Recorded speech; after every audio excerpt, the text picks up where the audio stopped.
പ്രകാരം സമാനമായിട്ടുള്ള രീതിയിലുള്ള പ്രക്ഷോഭം നമ്മൾ ഇന്ന് കേരളം മുഴുവൻ എല്ലായിടങ്ങളിലും സംഘടിപ്പിച്ചുകൊണ്ടിരിക്കുകയാണ്. രാവിലെ മുതൽ ഇവിടെ മുദ്രാവാക്യത്തിലും പ്രസംഗത്തിലൊക്കെ എല്ലാവരും സൂചിപ്പിക്കുകയുണ്ടായി. പിണറായി വിജയന്റെ ഈ രണ്ടാം ഗവൺമെന്റ് നമ്മൾ സാധാരണ പറഞ്ഞിരുന്നു ഇത് സഖാക്കൾക്ക് പോലും അടുത്തു തുടങ്ങിയിരുന്നു. ഞങ്ങളൊക്കെ കരുതിയത് പ്രാദേശിക ചോട്ടാ സഖാക്കന്മാർക്കാണ് എന്നാണ്. പക്ഷേ കോടികൾ കൊടുത്ത് CPM-നെ വിലക്ക് വാങ്ങി അൻവറിന് പോലും മുഷിഞ്ഞു പോയൊരു ഗവൺമെന്റിനാണ് രണ്ടാം പിണറായിയുടെ കാലഘട്ടം സാക്ഷ്യം വഹിക്കുന്നത് എന്നുള്ളതിന് നാം സാക്ഷ്യം വഹിച്ചുകൊണ്ടിരിക്കുകയാണ്. ഡെയിലി വേജസ് സഖാക്കന്മാരൊക്കെ തുറന്നു പറഞ്ഞു തുടങ്ങി. നിലമ്പൂരിലെ ഡെയിലി വേജസ് സഖാവ് അതിന്റെ എല്ലാ പരിധിയും വിട്ട് പറഞ്ഞു കഴിഞ്ഞു. മുസ്ലിം ലീഗിന്റെ ഒരു ഫണ്ടിന്റെ അന്വേഷണം തൃപ്തികരമല്ലെന്ന് പറഞ്ഞ് നമ്മളെ കൂട്ടത്തിൽ നിന്ന് പോയ ആളാണ്. CPM-ന്റെ കളവ് കണ്ടെത്താൻ വേണ്ടി മാത്രമായി ഒക്ടോബർ 2 മുതൽ ഒരു സ്റ്റാർട്ടപ്പ് ഞാൻ തുടങ്ങാണ്, അതിനകത്ത് ആളുകൾക്ക് വേണ്ടതെല്ലാം അറിയിക്കാമെന്ന് പറഞ്ഞു പോയ മഹാൻ അവിടെ നിൽക്കുകയാണ്. കൊടുവള്ളിയിൽ ഒരു വിദ്വാൻ നമ്മുടെ തെരഞ്ഞെടുപ്പ് കൺവെൻഷനിൽ പങ്കെടുത്ത് നേരം പുലരുമ്പോ പോയി പിണറായിയുടെ അടിമയായി പോയി അവിടെ സ്ഥാനാർത്ഥിയായി MLA ആയിരുന്നു. അദ്ദേഹം ഇന്നലെ പറഞ്ഞു വെച്ചത് നമ്മളോടൊന്നുമല്ല, ശശി ഒന്ന് മനസ്സിലാക്കിക്കോ, ഞാനും അൻവറും ജലീലും ഒക്കെ വിജയിച്ചു വന്നത് ലീഗിന്റെ കോട്ടയിൽ നിന്നാണ്, അതുകൊണ്ട് നിന്റെ ഔദാര്യത്തിലല്ല എന്നുള്ളത് ഒന്ന് മനസ്സിലാക്കിക്കോളൂ.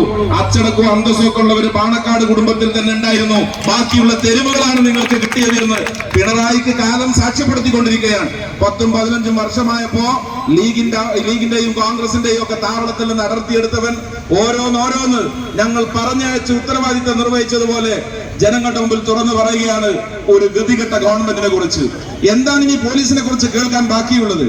അൻവർ കഴിഞ്ഞ ദിവസം പറഞ്ഞ പരസ്യമായി പത്രക്കാരോടും ജനങ്ങളോടും കേരളത്തിന്റെ പൊതുസമൂഹത്തോടും പറഞ്ഞതിൽ ഇനി എന്താണ് ബാക്കിയുള്ളത്?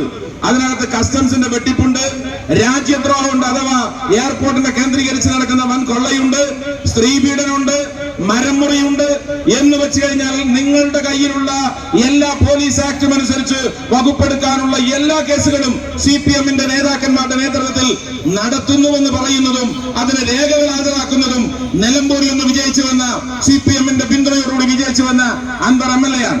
ഇവിടെ പൊതുസമൂഹത്തിനെ സംബന്ധിച്ചിടത്തോളം വളരെ പ്രധാനപ്പെട്ട ചോദ്യങ്ങൾ അവശേഷിക്കുകയാണ്. അൻവർ പറഞ്ഞു ഇവിടെ നിന്ന് വെട്ടിത്തളച്ചു പോയതാണ്, ഞാൻ കാണിച്ചു തരാം, നൊട്ടോറിയസ് ക്രിമിനലാണ്, വെറുതെ വിടുന്ന പ്രശ്നമല്ല, പത്മകുമാറിനും സുജിത് ദാസിനും സെൻട്രൽ ജയിലാണ് എന്റെ ലക്ഷ്യം എന്ന് പറഞ്ഞാൽ 24 മണിക്കൂർ തികയുന്നതിന് മുമ്പ് തിരുവനന്തപുരത്ത് പോയി പറയാണ് പത്മകുമാറിനെ ജോലിയിൽ നിന്ന് മാറ്റണമെന്ന് ഞാൻ പറഞ്ഞിട്ടില്ല. അഥവാ എത്ര അല്പത്തരമാണ് അദ്ദേഹം പറഞ്ഞത്. സഖാക്കളെ ഞാൻ ബോധ്യപ്പെടുത്തി, ഞാനൊരു സഖാവാണ്, സഖാവിന്റെ ഉത്തരവാദിത്വം സഖാവിനോട് പറയാൻ, അത് അവിടെ പോയി പറഞ്ഞോളൂ. സഖാവിന് ബോധ്യപ്പെട്ടാൽ പോലെ കേരളത്തിന്റെ പൊതുസമൂഹത്തിന് ബോധ്യപ്പെടുത്താനുള്ള ഉത്തരവാദിത്വം ഞങ്ങൾ ഏറ്റെടുക്കും എന്നാണ് ഞങ്ങൾക്ക് പറയാനുള്ളത്. അൻവറിന് ബോധ്യപ്പെട്ടത് പിണറായിയോട് പറഞ്ഞത്രേ, പിണറായിയുടെ ബോധ്യം അൻവറിനോടും പറഞ്ഞത്രേ. നിങ്ങൾ പരസ്പരം അങ്ങോട്ടും ഇങ്ങോട്ടുള്ള കുടുംബ സ്വത്ത് ഓഹരി വെച്ച പ്രശ്നമല്ല അൻവറിനോട് ഉന്നയിച്ചത്, നിങ്ങൾ പരസ്പരം ബോധ്യപ്പെട്ടാൽ അവസാനിക്കുന്ന പ്രശ്നമല്ല കേരളത്തിൽ നിലനിൽക്കുന്നത്. അദ്ദേഹം ഉന്നയിച്ച ആരോപണങ്ങൾ എന്തൊക്കെയാണ്? കരിപ്പൂർ എയർപോർട്ടിനെ കേന്ദ്രീകരിച്ച് നടക്കുന്ന വൻ സ്വർണ്ണവേട്ടയിൽ സുജിത് ദാസ് പങ്കുപറ്റിയെന്നാണ്. ഈ പറഞ്ഞത് തെറ്റാണെങ്കിൽ മാനവും അഭിമാനവും അന്തസ്സും ഒരക്ഷരം ബാക്കിയുണ്ടെങ്കിൽ അതിന് കേസ് കൊടുക്കാനുള്ള ഉത്തരവാദിത്തം ഈ സുജിത് ദാസിനില്ലേ? നിയമപരമായ നടപടി സ്വീകരിക്കാനുള്ള ഉത്തരവാദിത്തം അദ്ദേഹത്തിനില്ലേ? പിണറായിയോട് പോയി എന്നെ കുറിച്ച് വേണ്ടാത്തതെന്ന് പറയുന്നു എന്ന് പറയാനുള്ള ഉത്തരവാദിത്തം സുജിത് ദാസിനില്ലേ എന്ന് നിങ്ങൾ പറയുന്നില്ല എന്നുണ്ടെങ്കിൽ അൻവർ പറഞ്ഞത് ശരിയാണ് എന്ന് കേരളത്തിന്റെ പൊതുസമൂഹം വിശ്വസിക്കേണ്ടി വരും. അദ്ദേഹം പറഞ്ഞ എന്താണ്?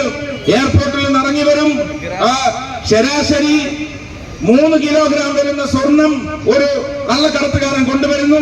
അങ്ങനെയാണെങ്കിൽ ഉദ്ദേശം 250 കിലോയോളം വരുന്ന സ്വർണ്ണക്കള്ളക്കടത്ത് ഇതിനെ നടന്നു പോയിട്ടുണ്ട്. അങ്ങനെയെങ്കിൽ പവർ ഇത്രയാണെങ്കിൽ ഇത്ര കോടി, 260 കോടിയോ മറ്റോ പത്രക്കാരുടെ മുമ്പിൽ അൻവർ വിശദീകരിച്ച് പറയുന്നുണ്ട്. എന്നിട്ട് പറയുന്നുണ്ട് ഒരു കസ്റ്റംസ് ഉദ്യോഗസ്ഥനോ ആരെങ്കിലും ഒരു മെസഞ്ചർമാരോ രഹസ്യമായി വിവരം കൊടുത്താൽ വിവരം കൊടുത്തവന് സംവിധാന പ്രകാരം 15% അതിന്റെ തുകയുണ്ടത്രേ സ്വർണ്ണക്കള്ളക്കടത്തിൽ. ഇതൊക്കെ നമ്മൾ അറിയുന്നത് അൻവറിനെ പോലെ ഈ ഏർപ്പാട് നടത്തി പരിചയമുള്ളവർ പറയുമ്പോഴാണ്. നമ്മളെ സംബന്ധിച്ചിടത്തോളം ഇത് പുതുമയുള്ള വിവരമാണ്. അൻവറിന് കൃത്യം ശതമാനം തെറ്റാതെ പറയാനുള്ള പ്രാപ്തി കൊടുത്തതും CPM ആണ്. എങ്ങനെയാണ്? ഇവിടെ പോലീസ് അസോസിയേഷന്റെ പോലീസ് ഉദ്യോഗസ്ഥരുണ്ടല്ലോ, ഞങ്ങളുടെ ചോദ്യം ഇതാണ്. ഒരു ദിവസം അൻവർ നിങ്ങൾക്ക് ദൈവം തന്ന ശിക്ഷയാണ്. ഈ മലപ്പുറം ജില്ലയിൽ എത്ര MLA-മാരുണ്ട്, ഈ ജില്ലയിൽ എത്ര ജനപ്രതിനിധികളുണ്ട്? നിലമ്പൂരിൽ നിന്നുള്ള അൻവറിനെ തന്നെ കൊണ്ടുവന്ന് പോലീസ് അസോസിയേഷന്റെ സമ്മേളനം ഉദ്ഘാടനം ചെയ്യാൻ നിങ്ങളെ തോന്നിപ്പിച്ചത് മുകളിൽ ദൈവമുണ്ട് എന്നുള്ളതിന്റെ തെളിവാണ്. അവിടെ വെച്ച് തുടങ്ങിയ തെറ്റാണെന്ന് നിങ്ങൾ ആരും വിശ്വസിക്കേണ്ട. തെറ്റായിരുന്നുവെങ്കിൽ അദ്ദേഹം പറഞ്ഞത് SP വൈകി വന്നു. SP വൈകി വന്നതിനാൽ SP എന്താ ധരിച്ചു വെച്ചത്? ജനപ്രതിനിധികൾക്ക് ഒരു പ്രാധാന്യമില്ലേ എന്നൊക്കെ ചോദ്യം. തൊട്ടടുത്ത ദിവസം പറഞ്ഞു, ഞാൻ മാസങ്ങളായി കാലങ്ങളായി സമ്പാദ്യവും പൈസയും ആളുകളെയും ഉപയോഗിച്ച് രഹസ്യമായി അന്വേഷിക്കുകയാണെന്ന്. നിങ്ങൾ ആലോചിക്കണം, പോലീസ് സംവിധാനത്തിന്റെ ഭാഗമായി നിൽക്കുന്ന ഒരു ഭരണപക്ഷ MLA പറയാണ്, ഞാൻ കേരളത്തിലെ പോലീസിനെ കൊണ്ട് അന്വേഷിപ്പിച്ചു എന്നല്ല, ഞാൻ സ്വകാര്യമായി എന്റെ പണം ഉപയോഗിച്ച് അന്വേഷണം നടത്തുന്നു എന്നൊക്കെ പറഞ്ഞാൽ പരസ്യമായി പോലീസ് സ്റ്റേഷനുകൾ എത്ര അർത്ഥശൂന്യമായ സംവിധാനങ്ങളാണെന്ന് പറയാതെ പറയുകയാണ് മലപ്പുറം ജില്ലയിൽ നിന്നുള്ള CPM-ന്റെ ഇടതുപക്ഷ MLA TV അൻവർ. എന്ന് വെച്ചാൽ ഇതൊരു മഹാകൊള്ള സംഘമായി ഈ നാട് മാറിയിരിക്കുകയാണ്.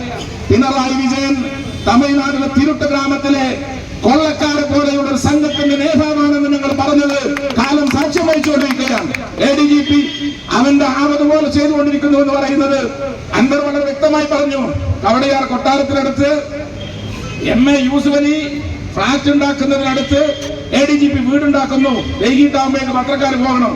പത്രക്കാർ അരമണിക്കൂർ കൊണ്ടെത്തി എന്നിട്ട് പറഞ്ഞു, ഉദ്ദേശം 35 ലക്ഷത്തിലേറെ സെന്റിന് വിലയുള്ള ഭൂമിയാണ്, 4 കോടിയിലേറെ രൂപയാണ്. ഒരു ADGP-യുടെ ശമ്പളം എത്രയാണ്? DGP-യുടെ ശമ്പളം എത്രയാണ്?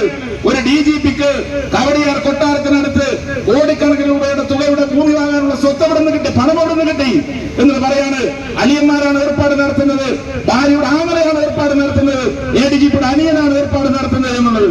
കേരളം ഈ ഇടതുപക്ഷ ഗവൺമെന്റിന് 2ാം പിണറായിയുടെ കാലഘട്ടത്തിൽ എത്ര മോശമായി എന്നുള്ളത് നാട് സാക്ഷ്യം വഹിച്ചുകൊണ്ടിരിക്കുകയാണ്. ഈ SP ഇവിടെ നവാസിനെ കുറിച്ച് വ്യക്തമായി പറയും. നമുക്ക് ഓരോ മുസ്ലിം യൂത്തുകാരനും MSF-കാരനും അഭിമാനിക്കാം.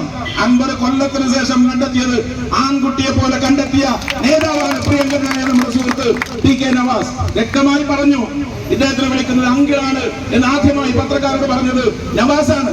നവാസ് അതിനുവേണ്ടി അൻവർ അയച്ചതുപോലെ പണം ഉപയോഗിച്ചല്ല, പൊതുപ്രവർത്തകന്മാർക്ക് എങ്ങനെ മാന്യമായി ജനങ്ങൾക്കിടയിൽ തിരുത്തൽ ശക്തിയാകാമെന്നുള്ളത് വർത്തമാന കേരളത്തിൽ കാണിച്ചു കൊടുത്ത ദൗത്യമാണ് പ്രിയപ്പെട്ട സഹപ്രവർത്തകർ ആ വിഷയത്തിൽ നിർവഹിച്ചത്. SP-യെ സംബന്ധിച്ചിടത്തോളം നമുക്കറിയാം, ഇവിടെ നവാസ കണക്കുകൾ കൃത്യമായി പറയും. മലപ്പുറം ജില്ല ക്രിമിനൽ റേറ്റ് കൂടുതലുള്ള ജില്ലയാണെന്ന് വരുത്തി തീർക്കാൻ അദ്ദേഹം നടത്തിയ ആസൂത്രിതമായ പരിശ്രമം. ജില്ലയിൽ ചെറുതും വലുതുമായ മുഴുവൻ വിഷയങ്ങൾക്കും അദ്ദേഹം കടന്നു പോകുന്ന വഴിയിൽ ഒരു ജാഥ കണ്ടാൽ ആ പ്രദേശത്തെ സ്റ്റേഷനിൽ വിളിച്ച് സ്പോട്ടിൽ കേസെടുക്കുക. അതൊക്കെയും ഐക്യജനാധിപത്യ മുന്നണിയുടെയും ലീഗിന്റെയും കോൺഗ്രസിന്റെയും യൂത്ത് ലീഗിന്റെ ഒക്കെ പ്രവർത്തകന്മാർക്ക് മാത്രം, CPM-നില്ല. അദ്ദേഹം അൻവറിനോടൊക്കെ യാചിക്കുന്ന അതിനേക്കാൾ ഒരു മനുഷ്യനെ താകാൻ കഴിയുമോ? സാറേ, MLA സാറേ, ഒന്ന് സഹായിക്കണേ, ഞാൻ ഇനി ആയുസുണ്ടെങ്കിൽ DGP-യാവും, അതിനേക്കാളൊക്കെ നല്ലതോ ഞെളിയമ്പറമ്പിൽ പോയി ആ പറയപ്പെടുന്ന മാലിന്യം തൂക്കിയെടുക്കലാണ്. അവന്റെ മുമ്പിൽ യാചിച്ച് ഞാൻ DGP ആകുന്നത് വരെ കാത്തുകൊള്ളാമെന്ന് പറയുന്നതിനേക്കാളും അതും അൻവറിനെ കുറിച്ച്, അത് അൻവറിന്റെ മുമ്പിൽ ഇത്ര തരം താഴുന്ന രീതിയിലേക്ക് ഈ പോലീസ് ഉദ്യോഗസ്ഥരൊക്കെ നമ്മുടെ മുമ്പിൽ മലപ്പുറത്തെ വായുവും വെളിച്ചവും ഇദ്ദേഹത്തിന് കിട്ടിയല്ലോ എന്നോർത്ത് ഓരോ മലപ്പുറത്തുകാരനും അപമാനം കൊണ്ട് തലതാഴ്ക്കുകയാണ്. സുജിത് ദാസിന്റെ കാര്യത്തിൽ നമ്മുടെ യൂത്ത് ലീഗിന്റെ സമരം നടന്ന സമയത്ത് ഒരു പ്രശ്നം ഉണ്ടായിട്ടില്ല. സാധാരണ ഒരു പ്രക്ഷോഭം നടത്തിയതാണ്. ആ കലക്ടറേറ്റ് മാർച്ചിൽ പോയി കലക്ടറേറ്റ് ഗേറ്റ് ഒന്ന് കുലുക്കി. 5 MLA-മാർ അദ്ദേഹത്തിന്റെ ക്യാബിനിൽ പോയി പറഞ്ഞു, ഞങ്ങളുടെ കുട്ടികളെ PDPP ആക്ട് പ്രകാരം നിങ്ങൾ കേസെടുക്കരുത്, കാരണം അതിനനുസരിച്ച് ഒരു വിഷയം അവിടെ ഉണ്ടായിട്ടില്ല. ധിക്കാരത്തോടുകൂടി പെരുമാറിയ അദ്ദേഹം യൂത്ത് ലീഗിന്റെ ജില്ലാ നേതാക്കന്മാർ ഉൾപ്പെടെയുള്ളവരെ PDPP ആക്ട് പ്രകാരം അന്ന് ജയിലിലേക്ക് അയച്ചു. പക്ഷേ ഞങ്ങൾക്ക് സമാധാനമുണ്ട്. അദ്ദേഹം പറയാണ്, എനിക്ക് ജയിൽ ഭയമാണെന്ന് പറയുന്ന രീതിയിൽ അൻവറിന് മുമ്പിൽ തരം താഴുന്ന രീതിയിലേക്ക് സുജിത് ദാസിന്റെ കാലം മറുപടി നൽകി. ഒരു സംശയം വേണ്ട, അൻവർ വിട്ടേക്കാം, അൻവർ വിട്ടിലേക്കാം, രണ്ടും ഞങ്ങളുടെ പ്രശ്നമല്ല. അത് രണ്ടും നിങ്ങളുടെ പോറ്റുമകനാണ്, പോറ്റുമക്കളാണ്. അവരൊക്കെ കോംപ്രമൈസ് ചെയ്താലും ഇന്ത്യൻ യൂണിയൻ മുസ്ലിം ലീഗും മുസ്ലിം യൂത്ത് ലീഗും ഈ സമരവുമായി രംഗത്തുണ്ടാകും എന്നുള്ളതിന് സംശയം വേണ്ട. സ്ത്രീയൊക്കെ പറയാണ് പീഡിപ്പിച്ചതിനെ കുറിച്ച്. സാധാരണ പോലീസ് സ്റ്റേഷനിലെ കേസ് റെഫർ ചെയ്ത് ആദ്യം SI, പിന്നെ CI, ഒരിടത്ത് പോലും ഒരാൾ പോലും വിട്ടുപോയിട്ടില്ല. CI കഴിഞ്ഞ് നേരെ SP-ക്ക് എത്തില്ല, DYSP, SP. പീഡനത്തിനും ഇങ്ങനെ ഹൈറാർക്കി ഉണ്ടെന്ന് കേരളത്തിൽ ആദ്യമായി തെളിയിച്ചത് ഈ നാളുകെട്ട പോലീസ് സേനയാണ്. SI ആദ്യം SP അല്ല, SI പീഡിപ്പിച്ചു, ഓക്കെ, മുകളിലേക്ക് ഫോർവേഡ് ചെയ്യാണ്, അയാൾ ഫോർവേഡ് ചെയ്യാണ് DYSP-ക്ക്. അവസാനം എല്ലാത്തിന്റെയും അന്തിമ വിധി പറയാൻ സുജിത് ദാസിനെ കൈമാറുകയാണ്. നാണം കെട്ട വർഗമായി മലപ്പുറം ജില്ലയിൽ ഉണ്ടായിരുന്ന പോലീസ് ഉദ്യോഗസ്ഥൻ മാറി എന്നുള്ളത് ഞങ്ങൾക്ക് മലപ്പുറം ജില്ലയിലെ നിവാസികൾക്ക് അപമാനമാണ്. പ്രിയപ്പെട്ട യൂത്ത് ലീഗിന്റെ സഹപ്രവർത്തകന്മാരെ, ഈ തമ്മാടി കൂട്ടത്തിന് നിലക്ക് നിർത്താനുള്ള ഉത്തരവാദിത്തം നമ്മൾക്ക് കേരളത്തിന്റെ പൊതുവേദിയിൽ തുടർന്ന് നിർവഹിക്കണമെന്ന് മാത്രമാണ് എനിക്ക് സൂചിപ്പിക്കാറുള്ളത്.